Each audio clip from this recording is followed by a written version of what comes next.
Bentornati! Today's video is all about something really important in the Italian culture. Il caffè. Come fare il caffè con la moka. So how to make Italian coffee using a moka. I'm making this video because you guys asked. I previously uploaded a short where I showed you guys how to make Italian coffee with a MOKA pot.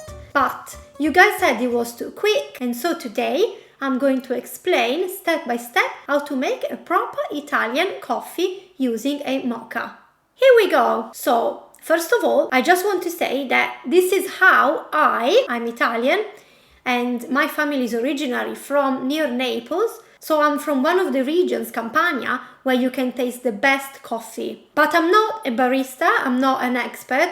I am just a 100% full-blooded Italian, showing you how I've seen my family throughout the different generations, my parents, my grandparents, how I've seen them making coffee. And this is how. Step number 1, your moka pot should have 3 different elements. The base, that's where the water goes, or more technically a bottom chamber, the filter, a filter funnel, and a collector part or top chamber. Now the moka pot you see in the video, I bought here in England, because as some of you might know, I've lived in England for a few years, but the Italian mokas are exactly the same. Also, the coffee I bought here. But make sure that you get some coffee that is made specifically to be used in a moka pot. And you can see the symbol here. Now, the coffee is an Italian brand that I found here in the UK. Here we go. So, step number 2. You are going to fill the base of the moka pot with water. It's up to you if you want to use bottled water or tap water. Personally, I use tap water, and you put the water in the bottom bit. Now, you fill it up until the middle of the valve.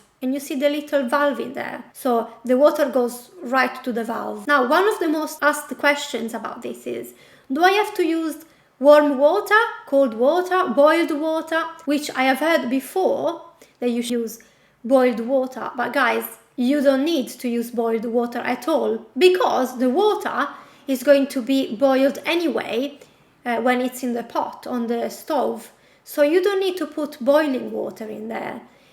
Cold water is fine, and this is how I've always seen my family make coffee. Okay, step number 3, you put the little filter in the middle, and then you fill it up with your coffee.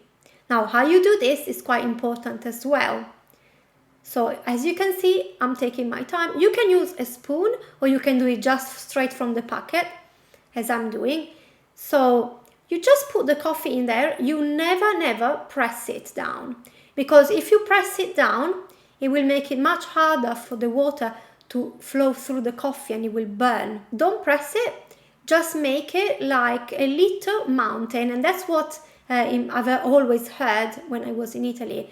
Like, you make a montagnetta, a little mountain, a little hill with your coffee. So you keep going until it's not straight to the level of the filter, but a bit above, like this. Step number 4, you screw the top bit on your moka base. So you just screw it on, make sure it's nice and tight.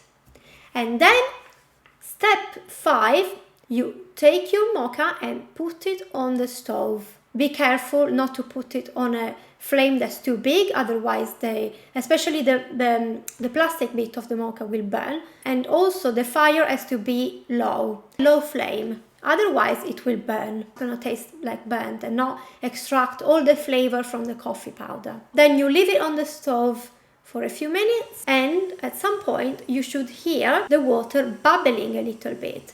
Bubbling like when you put a pot on the stove with some water inside, so it starts boiling, yeah? So you can hear that sound, and then the coffee will come out from the top. Can you see from there? The coffee will start to come out very slowly. And then after a few seconds, when there is enough coffee in there, you need to remove your pot from the heat. So you turn it off and take your coffee pot and put it somewhere else, so it can cool down. If you don't remove it in time, you will start to hear that gurgling that's a bit too much when it splatters, but that's not a good sign. Even though if you forget it, it's not the end of the world, and then you hear that noise, you immediately take it off. That's something that can remind you whenever you forgot, but try not to get to that point. And then step 6 maybe was take it off the stove. Step 7, pour it into your coffee cup and enjoy. Okay guys, I have tried to make this video as clear as possible. Let me know in the comments if you have any more questions about this, if you like to know a bit more about some of the steps, if I missed something. I hope that you enjoy your coffee. One more thing, after you've enjoyed your coffee, don't wash your moka pot with soap. So to clean your moka pot, you just need to wash it with water. You don't need to use any detergent because otherwise your coffee will taste like the washing up liquid. If you're interested in learning more about the Italian culture and also the Italian language, subscribe to my channel and I'll see you next time. Ciao!